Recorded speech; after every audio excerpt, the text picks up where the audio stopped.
Welcome to the Industry Angel Podcast. We hear from the best business minds across the globe, entrepreneurs, social influencers, marketing mavens, and sales rock stars. We've got them all. Here comes your weekly dose of inspiration with your host, Ian Farah. Welcome to episode 135 of the Industry Angel. Now, if you're in the UK, well, the Northern Hemisphere, I hope you're enjoying the summer. The kids' holidays are often tough for us, aren't they? If you're self-employed, running businesses, juggling kids, you might be part of the senior management team, and we've just got to do what we do, can't we? You know, with childcare and stuff, and routine will be back soon, don't worry. But it's been difficult for me, actually, to get some consistency over the summer. But we've got some great stuff planned. Two things I'd like to tell you about, actually. We've got a live show booked in for the 7th of December in Newcastle. We're going to collaborate with NE14 TV here in the region, and I'll be interviewing the crime writer Anne Cleves. Now, Anne is the creator of the detective Vera, and if you follow my social media feeds, you might have recently noticed that I was a supporting artist on the show. Look out for a policeman in Industry Angel socks on your screen soon. I had a great fun being part of that show. And that's on the 7th of December. I'll be interviewing Anne at the Live Theatre in Newcastle. I mean, if you're a fan, your parents are a fan, your friends are a fan, be a great Christmas present for them. A nice kind of event to go to. And tickets are £15 for that one. Next thing to tell you about is on the 10th of December, I'll be speaking at the Power of You conference in Newcastle. It's the first personal development conference of its kind in the region. We've got 7 speakers. I'll be one of them, and tickets are £40 for that one. And both of those events, you can find the links on the industryangel.com homepage. I'd love to see you there. If you're going, let me know. I'll try and get you a shout out when I'm on the stage. Now, this episode was recorded at an enterprise challenge I facilitated at Sunderland University with my friends Laura, Jenny and Kelly. Now, during this event of over 2 days, we brought in 3 graduates from the university, and we spent an hour with the 3 because they'd recently started businesses over the last couple of years. So it was great for the students to understand how the graduates have progressed, how they've pivoted since they left university. So I thought, I've got to share this with you guys. So we whipped out the microphones and we captured this fantastic wisdom. So I hope you enjoy this one. Where are we? Hope Street Exchange in Sunderland. What for? For Challenge Enterprise, a really inspiring event for students and grads here at Sunderland University. There you go, so you can do it. So here for a 2-day challenge, and we've got 3 Sunderland graduates to join us. We have Mark, Stuart Bell. Elise, Hanna. And Robert Banerjee. Good stuff. Like, okay, Mark, would you mind starting out just telling us a little bit who you are, what you do, what you studied would be good, what your business does? Is that okay? I studied MA in journalism when I came to Sunderland. Originally I did economics down in Manchester, and then spent about 5 or 6 years just trying to figure out what to do with my life, and didn't really know what to do, but I knew I had a bit of an inkling that there was something creative media related which I was always drawn to, and I decided to take a bit of a gamble and go back and do the MA at Sunderland, just to sort of give myself some skills and hopefully find a job after that. And then ended up falling into a job that was doing some TV work, and then decided that I wanted to take a bit of a bigger leap and do that sort of thing for myself with another guy who I was working with. So we set up our own company, and we've been going now for about 2.5 years, I think, and it's somehow happening. I'm not quite sure how all the time, but it happens. We turn up, we do the work, more work sometimes comes in, and so I guess there's a certain amount of success there. Good stuff, thank you very much. My name's Elise and I've started my own events company. So I studied BA journalism, and when I was doing it, like, I enjoyed the aspect of it was creative. You can like do what you want. It's just it is fun, but I wasn't really like fully invested in it, and I knew that wasn't what I wanted to do for the rest of my life, basically. I went through a stage when I've graduated and I was just so like dreading. When you graduate, no one prepares you for after graduating kind of thing, so you're like just in the state of panic. And I was just like, what am I going to do? Am I just going to find a normal job and not enjoy it? So I was looking at different things, and I just thought, I went to hire a flower wall for my birthday basically, and I was like, it was quite expensive, so I thought, why not do it myself? And then I started following loads of other little pages, and like I just built it up, and I just thought, right, I'm just going to do it. So I invested my money into a flower wall, and then I just built up this events company basically, and that's what I've been doing since.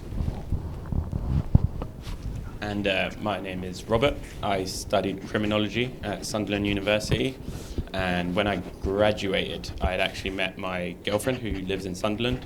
So as you can tell from my accent, I'm from down south, but me and my girlfriend up here decided that I was going to stay in the northeast. Graduating, moving into a new house with my girlfriend, I realised that I needed to find a job that made some money, so I got into recruitment.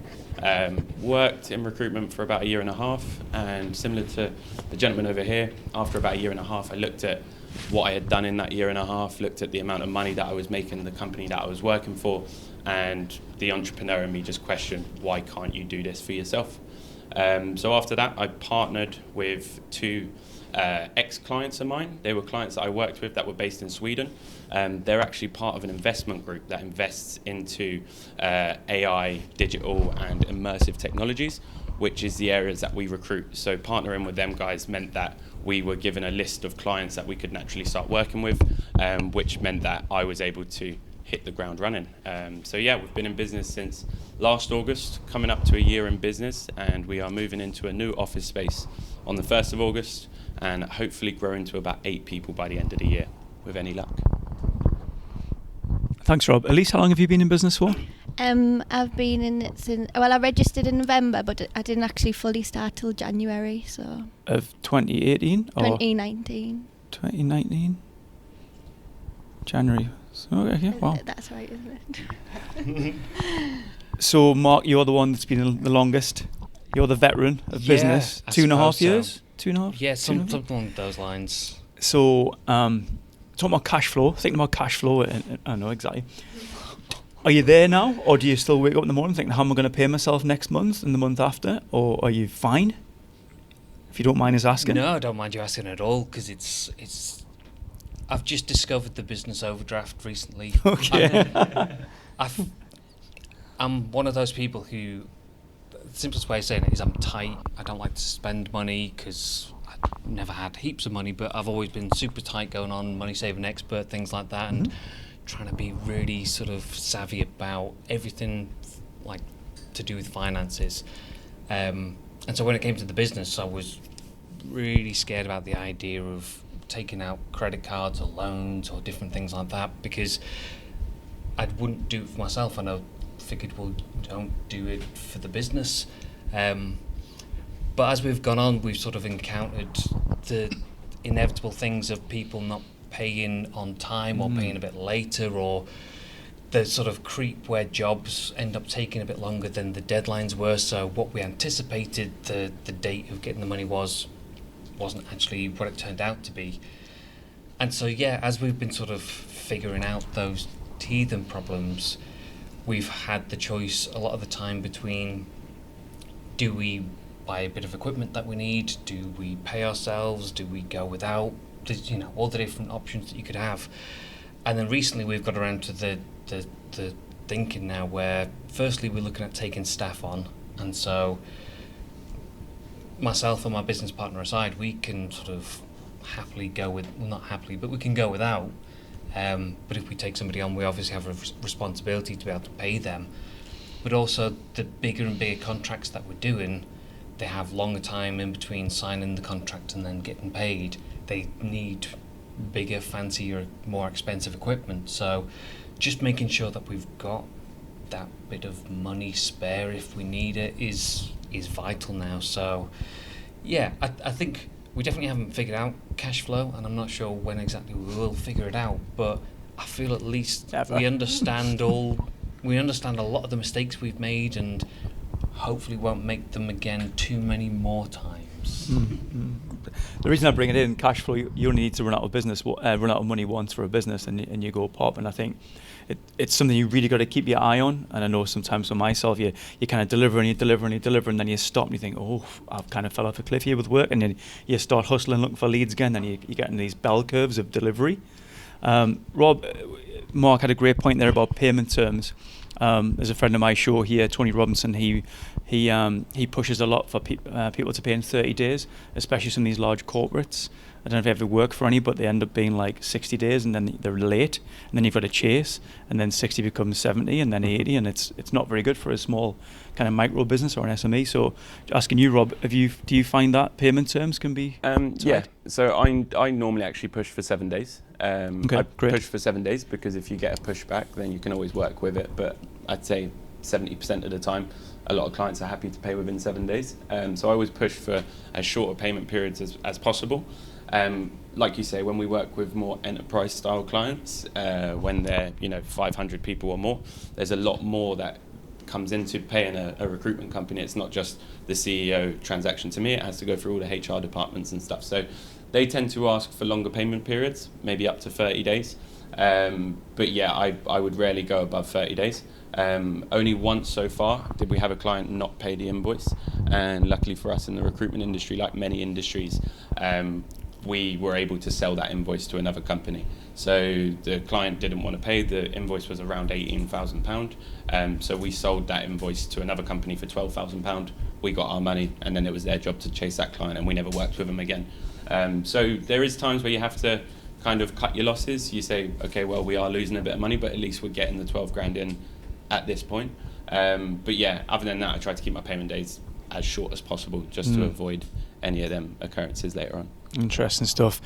Elise, you mentioned something about your flower wall. Yeah. Check me out. And I think what you said was it was a bit of investment at the start. Yeah. So you found well, it it's was still even now. Like okay. everything I make at the moment, I've just put aside and reinvested it and bought more things. But I always take 50% deposit, like straight up, basically. Okay. So that if they do cancel, then you could take on a booking, and then you're without, basically. So yeah. In terms of buying equipment then that you might want to then rent, like you hire it out, is there anything that you bought and then you thought this is going to be really popular, and now you're stuck with it and nobody wants it? No, not as of yet. Like, okay. I've bought quite a lot, and like most things people are interested in at the moment. But what's worrying me is like I've spent a lot of money on buying this stock, and I'm ready now. Like, I feel like, right, that's enough. But things go out of fashion, so soon it'll be something else, and I'll have to put more money back into it. So it's just working out how long we're gonna stay fashionable for, basically. But at the moment, not as of yet. No, it's been going quite well. So, question to the three of you. I don't know who wants to pick this one, but I'm interested in collaboration. So, have you collaborated with any companies over your short term in business? I would say my whole business is built on a collaboration with my two old clients. I took an investment off them guys, and we actually returned the investment within 3 months. And when it comes to renegotiating shares and stuff, I actually decided to keep them both on as a decent amount of shareholders because of their experience in developing businesses. You can't buy advisors like that. Guys that have had multiple businesses, guys that have had multiple successful businesses, and their businesses have achieved over 3 million turnover and stuff. You really want that type of support available to you. So after returning the investment, we discussed about shares, whether I wanted to buy the rest of the company outright, and I decided that wasn't what I wanted to do. I wanted to leave them both with a portion of equity, just so that they're there when I need to call them. So without the collaboration there, the company would never be where we are right now, because any time I do run into any type of roadblock or an objection, I've got two people there that I can give a call that have run into these type of issues in their companies before. So in regards to collaboration there, the whole business has been built off a collaboration of knowledge. I think that's really important there. I think what Rob's saying there is that he's got two people that he can trusted advisors, but they've got skin in the game. Yeah. And you can have 100% of a small pie, but now you might have 60% of a much bigger pie. Exactly. With trusted advisors to fall on. So yeah, excellent, exactly. great point. Elise, you've got the microphone in your hand, so have you been collaborating or? I've collaborated with influencers, so Okay. to get like advertising and things like that. Mhm. I've done events for them, and they've obviously like advertised me on their page and things like that, which has worked well for me, because so far I haven't had to spend money on marketing or anything like that. It's all just been through social media. You understand it might not stay like that, but it just helps really. And also I started doing like table balloons and things like that, and it was time consuming as there's only me. I find it easy to just have things where I can just set it up and take it down, because if I have more than one event, it's like gets too much. So another person who does different events, she's agreed to do like, if I get someone wanting something like that, I can go to her and she'll do it for me, and then I get a cut because I've took her the event basically. Yeah, excellent stuff. Mark, have you got some collaborations, some partners, clients? Yeah, I mean, we made we made hundreds of mistakes early on, but one of them, which I'll definitely own as my mistake, was I assumed that when we were going out trying to find business and trying to find networking that was going to be good for us, that what we needed to do was to get out to where we'd find people who we thought would be our clients. So if they were going to be, business owners or schools, charities, cultural organisations, all these different people where we're thinking they're the people who could buy our video production service. And then somebody very savvy said to me, have you ever thought about going and meeting up with people who do branding and marketing? And I was thinking, well, I'd rather sort of not go to that networking, because we'd just all be chatting about, stuff which is interesting to us, but we're all kind of slightly in competition to a certain extent, or we're offering a similar kind of service. And then I actually realised when I went and followed this advice that there's this group of people who are within this same side of the sector as us. They go in when a business wants a whole sort of rebrand or want a whole new marketing thing. Inevitably within that they need video production, and then if we collaborate with these guys, then they bring us in. And so rather than me have to go out and do all the sort of meeting and greeting and networking, if we get to know a certain number of design companies, brand agencies, creative agencies, and they like what we do, they find the clients or they get hired in by the clients, and they then come to us to subcontract the video. So we've ended up really, really quickly getting to work with companies much bigger than we probably would have done just off our own back, by meeting these guys, collaborating with them, working well, building a good relationship, and being someone that they want to work with because we're easy to work with and nice guys. And I think there's something to be said for that collaboration piece, and again, not worrying too much about the competitors, because there's so much work out there. There's enough for everybody, really. Yeah, I mean, especially in the Northeast in media production, compared, like if we were to set our business up in London or Manchester, I don't know if we'd have got off the ground. I don't know if it would have been possible. I don't know if we would have had the confidence. There definitely, almost certainly wouldn't have been the kind of supportive business community that there is around here. But I think we sort of figured out early on that when we did a quick Google search, when we were doing a bit of market research and found how many other companies doing what we were offering, there just wasn't that many. There was more than enough work out there for the amount of companies that were available. So we now sort of work with and help each other out all the time. If we can't do a job, we'll pass it over to people who we think are the best kind of video guys for that person. We'll share equipment. There's so many different things which initially the sort of, I mean, I still don't know a lot about business, but when I knew even less about business starting out, my initial reaction was, as a business person, you don't look out for your competition. If there's someone in competition, it's a zero-sum game. It's dog eat dog, you versus them. And actually, that that doesn't always help, that doesn't always make sense, and especially in Sunderland and the northeast, people are, it's so cliched to say, but people are friendly, and if you can tap into that and sort of work with that, you can definitely use it to your advantage. Excellent. Elise, can I ask you this one? How do you find about competition, competitors? Look at that smile. Well, it's a hard one, that, because a lot of the time it's hard because it's quite a limited thing. So if someone else has a better flower wall than you, they're obviously going to go for them.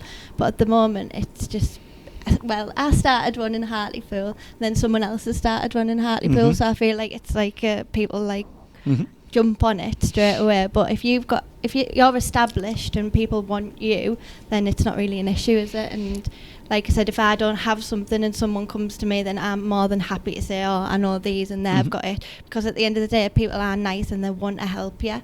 So if you go to them, the likelihood of them coming back to you and returning the favour is like highly likely. So it's business and you can't trust everyone basically, but most people do like you. And so if there is a competitor that has a similar product, have you got a unique selling point, your USP that people would go to you for? Have you got something? Yeah, so as soon as like I see something that someone else is doing that is similar to mine, like the balloon garlands, that's why I went for that, because it was different. And obviously like it's not a normal balloon shop where you go and get your table balloon, so I just did that as my unique selling point. But soon people catch on and then they start doing it. Not saying like I invented the balloon garland, but you like, are, I heard it here. I did hear that. Not at all, but you're ahead of the game. yeah, I was just trying to bring something new. So then when that happened, like I looked at getting something else, which was why I've got like the light box and things like that, and it's not like the general love letters that everyone gets. So have you seen the light up love letters? Yeah. So instead of doing that, I did like floral love letters to try and make it just a bit different and not what everyone's got. But it's just finding that something that not everyone's got and people are still going to want, because great bit of advice. They are popular. So good stuff. Yeah. Rob, I've got one for you about scale up. Obviously, you've got the two guys that are shareholders. You've got 3 shareholders in the business. Yes, so myself and another 2. Is there scale up's a bit of a term now that you quite often hear in business? Everyone wants to scale up. Is that a thing? Would you want to scale up? Is it easier to stay as you are? Or? No, we are currently planning on, well, we're going through our growth stage at the moment. But the one thing for me is trying to keep it as organic as possible. Yeah. Like I say, my 2 shareholders, they've already had a number of successful businesses, whereas this is my first one. So I am much more reserved than what they are. I mean, I'm the type of person that before I'll hire a new employee, I want their 12 months salary in the cash flow already sorted. So I know that if they don't bring in any money in the first 12 months, I can still afford to pay them. Because my 2 shareholders have been in business for so long, they go more of about 4 months. They're more about, listen, let's go for 4 months. If it's not working, we get, and you have a quick turnaround. But for me being new in business, I'm much more of a low risk type of person. Hey, let's leave it another month or so and let's get more money into the business before we take that risk of taking someone else on. But yeah, our growth has already started. Like I said, we move into our new office space on the 1st of August. That gives us enough room to grow to 5 in Sunderland, and we're opening our 2nd office in September down in Bedford. So we have another gentleman starting with us in Bedford. Wow. And he's going to head up the growth of that office as well. So by the end of the year, we want to be about 9 employees. Obviously, us 3 shareholders and 2 offices. Fantastic! That's a great bit of news. Mark, I'll go to you on this one. How many staff? Just the 2 of us. Just 2 of you. So a little bit about scale up there. Are you guys partners? Yeah. Is that something you're going to do now, scale up and bring somebody else in? Or? I mean, instinctively, that's something that we expected, because after you start a business and then the general consensus with businesses that you start growing, and especially when you read anything about tech companies, digital companies, it's all about scale and X number of growth. And then I went to a workshop at RTC all about scale up, or how to scale a business. And I sort of realised whilst I was in there that whilst that kind of pattern might work for certain enterprises, say for example, if you manufacture a cup and you can bring in X number of people to do the sort of the simple manufacturing of that cup to make more cups, for us, because it's a sort of a specialist service, it's like a professional skill that we have. If we bring in somebody who's sort of lower skilled or doesn't have like skill in that area, there's only so much that they can do to add to the business. So if we were to have 10 employees who didn't have like the same sort of roughly the same level of skills that we have, it wouldn't grow the business 10, 20 times. There'd just be 10 people who could do lots of jobs that I'd rather not be doing. So what we sort of realise is that our growth has got to come in a sort of slower way, with people who are going to be able to bring to the business something roughly similar, roughly with a sort of a high level of experience, rather than just somebody who's doing this for a first job, so that, you know, they can sort of contribute what we need them to contribute. Mm-hmm. Yeah, understand. Okay, last question, but for you all, before we go to Q&A, what's the best piece of advice you've ever been given? Okay, Mark, straight on this one. Without being a contrarian, always be wary about people giving you advice. That's definitely the best piece of advice I've had, because there's... Take that bit of advice from me, sorry. Yeah, don't listen to this. But yeah, I mean, I think there's especially when you're starting out, there's a lot of people who want to give you advice because they've got something to sell you. Also, there's a lot of people who want to give you advice because they really care about what you're doing and they want to help. But I see it exactly the same way as like romantic advice, relationship advice. People give advice because they've made mistakes and they've got a certain amount of guilt about making mistakes, or they'd love to see mistakes that they made not made by somebody else. Or there's a whole heap of different things where people will sort of view your business in their own particular way, through their own perspectives, through their own experiences. Only you really know what it's like running that business and what that business means to you and why doing this particular thing means so much. So as much as people might have the best intentions some of the time giving you advice, you know, listen, be polite, take it on board, but I'd always sort of have a question in my mind about, okay, why are they saying that particular thing? Where's that come from? How's their experience informed what they're saying? And, you know, try and apply it. If it works, then fantastic. If it doesn't, it's not the end of the world. But yeah, that. Be wary. How are you going to live up to that? He's like an agony uncle there. There was relationship advice there. There was everything. Mine probably actually was when I was like umming and ahhing about it, and it was just to go for it, because if you don't and you hold back, then you're never going to do it, and you'll just overthink it, overplan it, and then you just have to, you learn as you go. So if things go wrong, which they will, you just learn from it, and that's the only way you can like progress really. So yeah, just go for it. And mine's actually quite similar to that, in the sense that is, don't let anyone stop you. And anyone isn't just, you know, your partner, or it isn't just the competition. It is genuinely anyone. If you've got an idea in your head and you think it's something that you can execute, there's no one that should stop you doing so. A big thing for me when I set up this company is, in the UK we have loads and loads of silly non-compete laws. So leaving a recruitment agency to start a new recruitment agency, I was told that I was getting taken to court 3 or 4 times by my old employers. Now, I've never once been to court. They were all just, you know, threatening techniques, but a lot of people would have stopped what they were doing. They would have left it 6 months until these people leave them alone. And you leave a business 6 months, that's 6 months that someone else can start that business. So really, don't let anything stop you. That isn't saying go and break a load of contracts in order to start a business, but you know, non-competes, definitely look at what they're requiring of you and ask if it's fair, because what you'll find in most cases of non-competes in the UK is that they are either unrelevant or they're too strict, and they would never actually get passed through a court. It's just something that big enterprises use to try and intimidate you from going for it yourself. So that would be my one piece of advice. Archie, got a practical piece of advice. A pack of wet wipes and a spare shirt in the car, because I've never sweat as much as I have in the first year or two doing this. The meetings you go to, just the anxiety and the stress, and just being able to, after that meeting before you go to the next one, quick little in the car. That's why I do business in Sweden. Absolute value bombs. I totally didn't I? We've had the best piece of advice, but I'm really interested. Maybe there might be a bit worse piece of advice. Think we should ask them that.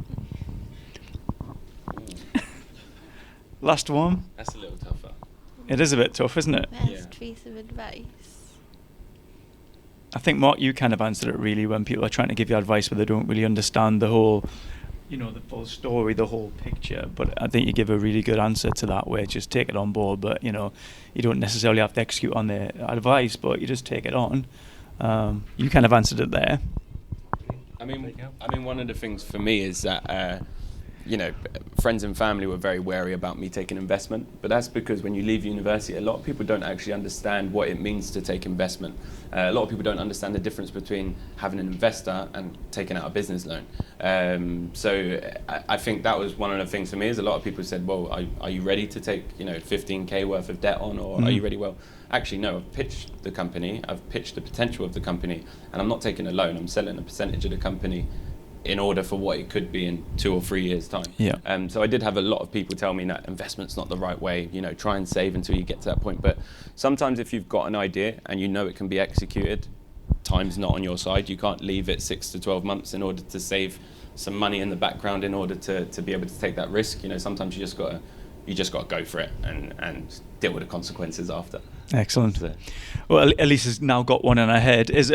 Before you answer this, did anyone say to you, Elise, like family and friends, just go and get a proper job? Well, I was just about to say, right. Mine was going to be, don't you think you should do something with your degree first? Yeah. I was just like, well, no, not really. I studied criminology, then do nothing to do with all the criminology.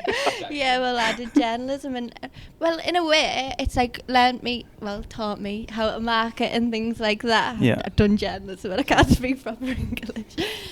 But yeah, it's definitely, it's taught me a lot, so it's not as though I'm just not going to use it, but I just thought I'm young enough now to do it. If it goes wrong, I have my degree to fall back on, so I'd rather do it now than like months down the line when, say, like I have a house and kids and all that. So I just went for it and ignored everyone else.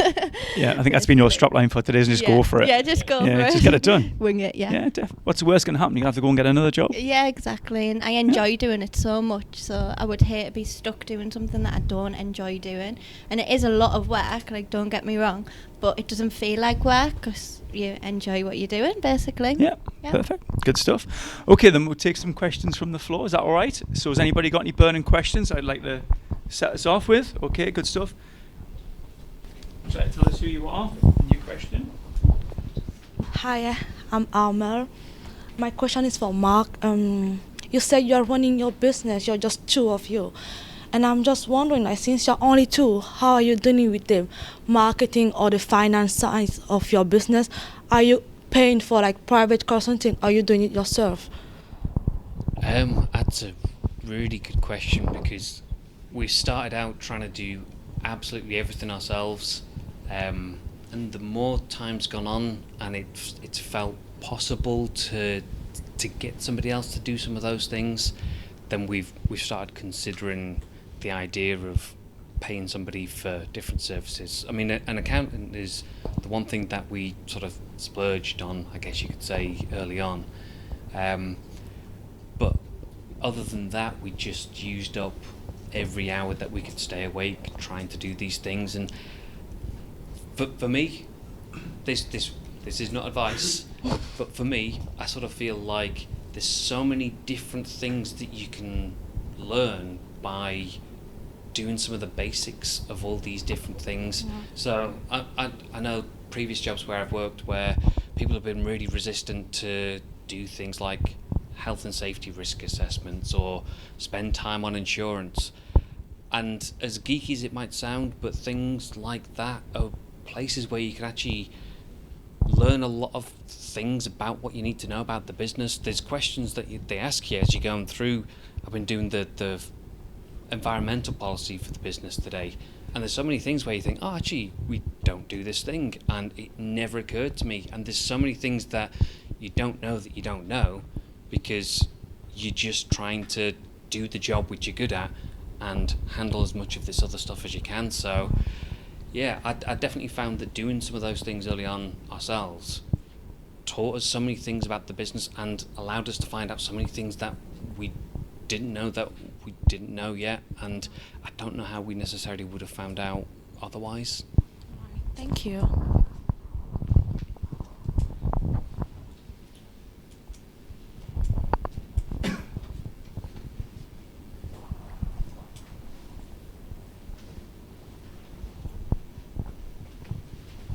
Hello everyone. My name is Vijay. I'm doing my MSc Environment, Health and Safety, and I'm planning to start a business after this with either consultancy or thing. And I can relate more with Mark actually. You taken a break and 4 or 5 years, and then you gone back to studies. I think I'm doing the same. I worked for council and I came back to studies. I'm just eager to know which particular incident or which do you remember when that moment I realized, no, this is what I'm going to do. This is what I'm a businessman. I want to do business. I don't want to work for someone. I want to work for myself. Is there any particular incident? Do you remember that? I really do wish there was like a wonderful, because I mean my whole job now is about telling good stories and finding a way to sort of frame things in this way that sort of says, yeah, there was one moment where the light shone down and I realised, actually, I've got to do this thing. I'm not a businessman. I don't feel like a businessman or a business person. I'd sort of not fell into this, but this was just something which, for years, bit by bit, the desire to do this kind of work grew and grew, and I'm just a ridiculously stubborn person. And so when I was finally in a job where I was able to do this creative work, after years of doing terrible jobs, really rubbish jobs where I just didn't feel like I was enjoying myself at all, when I got into a role and I could see, oh, well, real people do media and they can make money out of it, and then I learned as much as I could about how one makes money out of it, and that desire to do more was still there. And so it's a really boring answer, but organically, bit by bit, it just grew. That desire was there, and I guess nothing stopped it. Nothing sort of made me think that it was a terrible idea to keep going with that, so I did. That's great, thank you. Any more questions?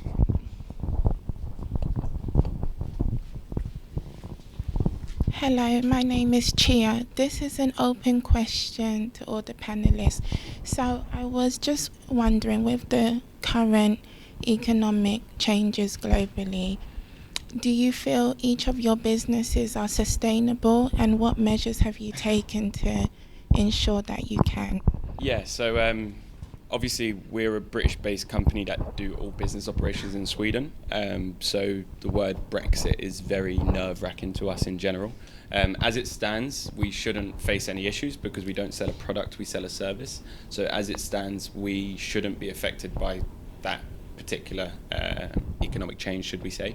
But just in general, one of the biggest things for me in general with the economy is the fluctuation of foreign currencies. There's been so many times where I've done a deal 1 month and it's supposed to be, let's say, 15,000, and the next month it's actually 14,000 because the exchange rate's changed. So that happens on a month-to-month basis with me. But other than that, I'm kind of sitting here waiting for Brexit to be over and done with so I can get the confirmation that we're not going to be affected. But it's one of them things where the shareholders and I have already started speaking about, what we potentially might have to do if there is any restrictions, or if we're having to pay higher taxes, or et cetera, et cetera. Okay, thank you. Financially, I've picked like a direct market, so it shouldn't affect me at all because all my clients will hopefully carry on having birthdays, weddings, well, hopefully, unless something happens, but yeah, so it shouldn't affect me. I mean, for us, there's an upside in that we're starting to move away from doing more sort of commercial videos for like local organisations and businesses and getting into documentaries. So when everything does fall apart, there's going to be plenty of interesting films that we can make about how terrible life is in the UK. So there's that as a thing to look forward to, not to profit off everyone's sadness. But one of the serious things though is that in Sunderland in particular, we've benefited so far from so much help from the local council, money that's come from Europe. So I never knew this was a thing that existed. I remember somebody telling me early on that the council might be able to help fund some equipment, and I remember thinking, not for us. It'll be for somebody else, but not for us. And then we got to speaking to all kinds of different people in the council, and it's not that people have been throwing money at us, but to get grants and support is so much easier and more accessible than you might imagine. So we're buying relatively expensive cameras at the moment and getting 40% of that equipment cost given back to us because we're based in Sunderland and we're creating work and jobs in Sunderland.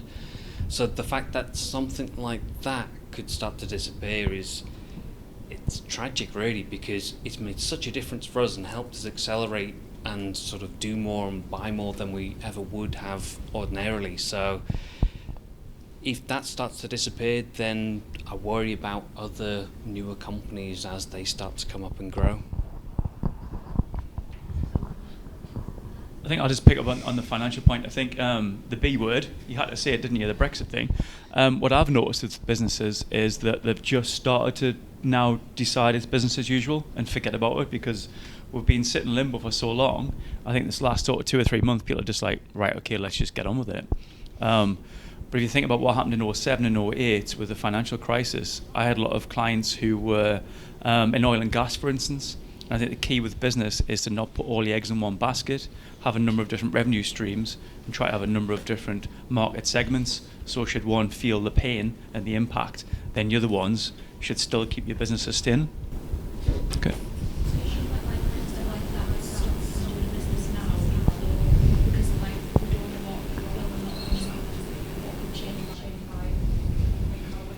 You could be waiting forever. The question was there, should you let Brexit stop? You could be waiting forever, and I think you've heard from your colleagues here, the strap line for me is just do it. You just got to go for it.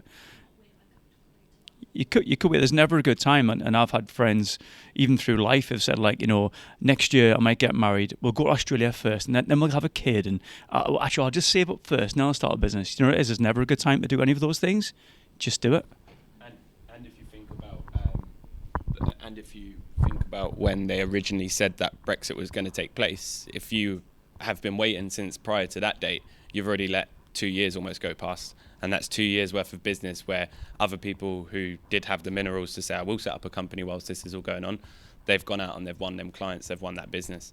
At the end of the day, we don't really know what's going to happen in 6 months' time in any shape, work, or life, so you just kind of have to go for it. Yeah. What is the business you're looking to start? Oh, it was just in general. I was just curiosity. Obviously, do as much research as possible. But fundamentally, you shouldn't allow anything like that to stop you moving forward. Regardless what the conditions that Brexit are going to affect your business, they're going to be there before and afterwards. So you're going to have to change to it or adapt to it anyway. So there's never a right time. No, never. Another question from the floor? Yeah, over here, and then we'll come back to you again. Hi. Don't want this to be a long-winded question or too political, but just obviously mentioning Brexit. What are your opinions on, if I pose the question, do you think that Britain has been pretty relaxed being in Europe and has not pushed business and creativity and, the arts in general? Like, do you think that maybe we've depended too much on Europe for jobs and all of the above, that we've kind of forgot to grow ourselves, like to push ourselves in certain aspects? I mean, that's a tricky question. I really wish I didn't say that I did an economics degree, because now there's that bit of pressure to actually know something. But one thing two things that I've found out, like, since we started doing what we've been doing, we had a job recently where we had to go and film with about 30 of the biggest companies around the northeast.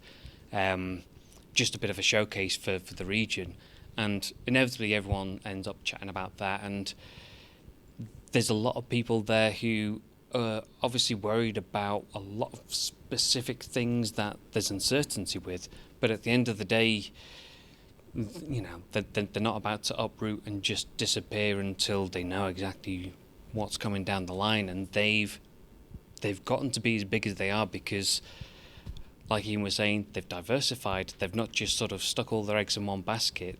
And then, like the sort of second part to that is, we recently got invited to go and do a workshop with the Department for International Trade, and it was this chance to sort of see this whole area of the world which I've never seen, never sort of had any experience of, all these different people who are looking to set up companies and sell to the Middle East, to Australasia, to Asia, Africa, to everywhere. There's so many people out there doing so many different things that it's really hard to, without spending years and years going around and doing that particular research, to really know for sure, you know, if we should be doing more or less, because everything's also fluid and there's so many different businesses starting up all the time, so many different people expanding markets, like making sure that they've got like more diverse supply chains, that it's hard to know for sure.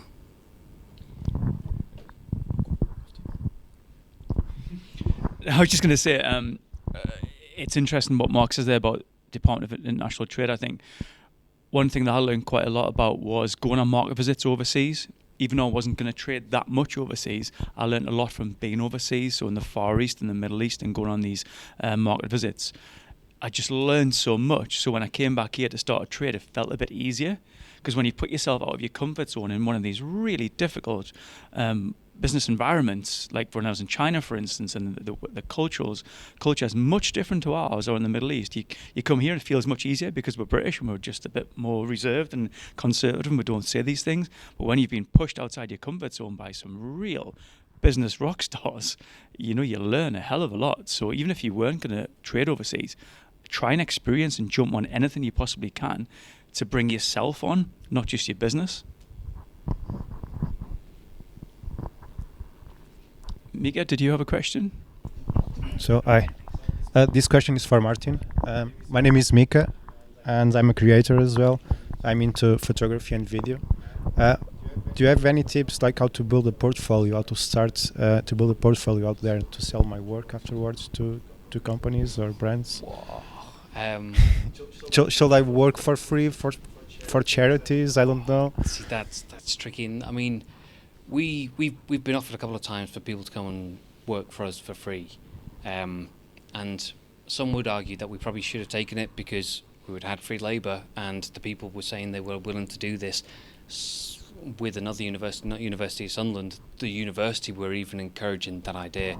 We decided not to do it, not because we didn't think that we would have treated the person well or given them a good experience or anything like that, but just because one of those daft moral things that, as a rule, we felt that if we were to get on board with that, then we'd be sort of saying that that was an okay thing to do. And if we were ever sort of going out and pitching our services and someone turned around and asked us to do it for free now, then we'd be sort of saying, well, no, there's a value to what we do that should be paid for. That being said, when we started out, we had exactly the same sort of thoughts. How do you sort of get experience without someone giving you experience, all these different things? And we decided that if we were going to do it, we were going to make sure that we did it in a way that would count. And so we sort of looked around us and realised that Sunderland and the North East, they love where they live.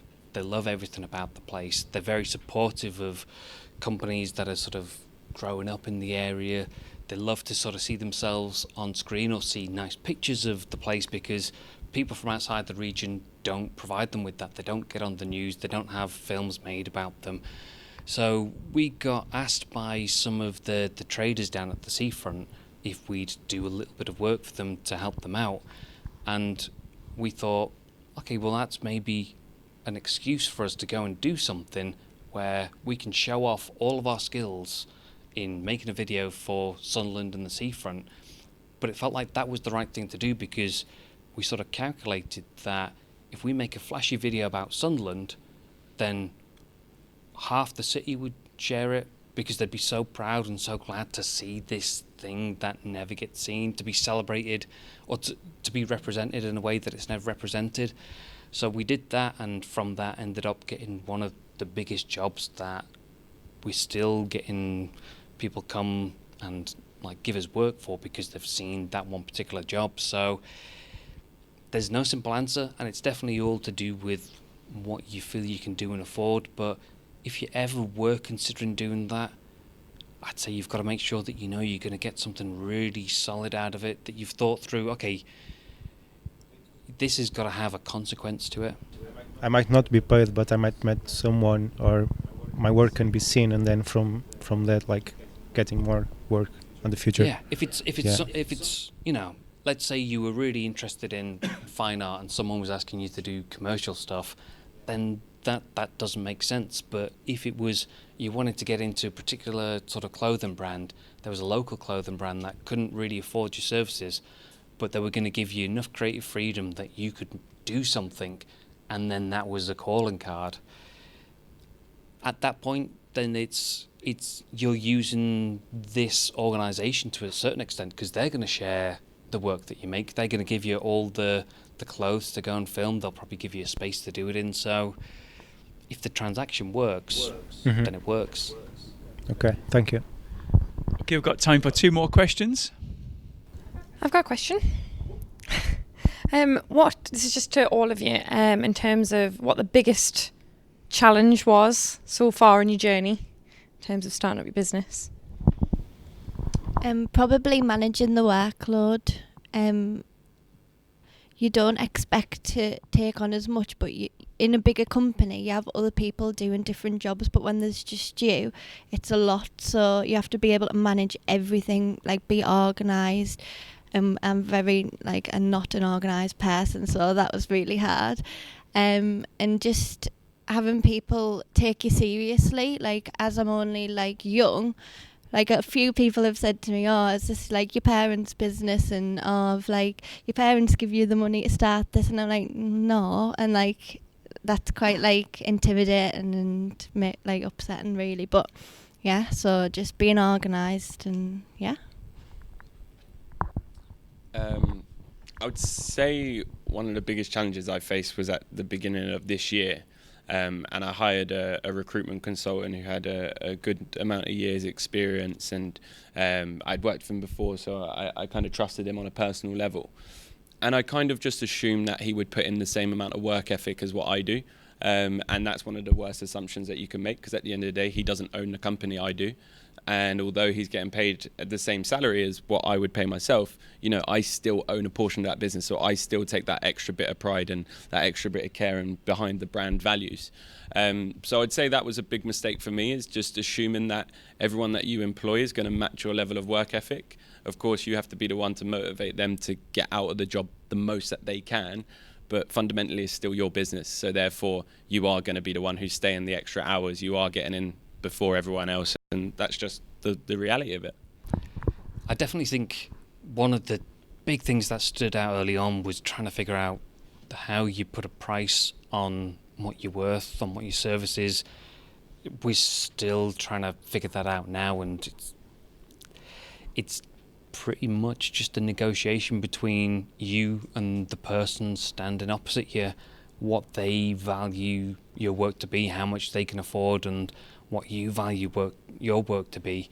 There's so many times where we've gotten that wrong, where we've decided that we should be really stubborn. We should sort of say to ourselves, like, you know, we're worth this much, and if this person can't afford it, then, you know, they've just got to suck it up. Well, we lost that job, whereas if we would have considered, you know, bringing that price down, we might have had some work rather than no work for 2 months.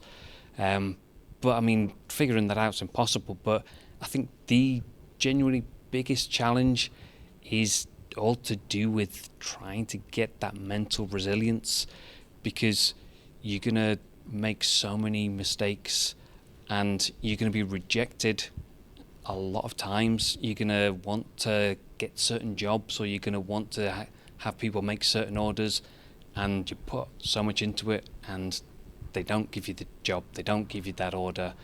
But but you've just got to be able to sort of not take that on the chin, but try and do what you can to learn from it and keep improving. Yeah, I mean, I always, as best as I can when it comes to any kind of pitch, I try to sort of put in as much effort and love and care as though it's going to turn out, and I've got to be so obsessive and make sure that it's as perfect as it can be, but also at the same time hold that contradictory idea in my head that if somebody does reject it, that I've got to be able to just let that go and not dwell emotionally on what happened, because it's not a personal thing, it's just that person chose to go with somebody else. So yeah, if you can start building up that resilience as early as possible, it'll really help you out so much in the long run. Excellent. Do we not promise you value? Yeah, I mean, that's been a fantastic insight. We'll leave it there unless someone's got one last burning question. We'll maybe have a minute, but if not, we'll leave it there. Yep, okay, excellent.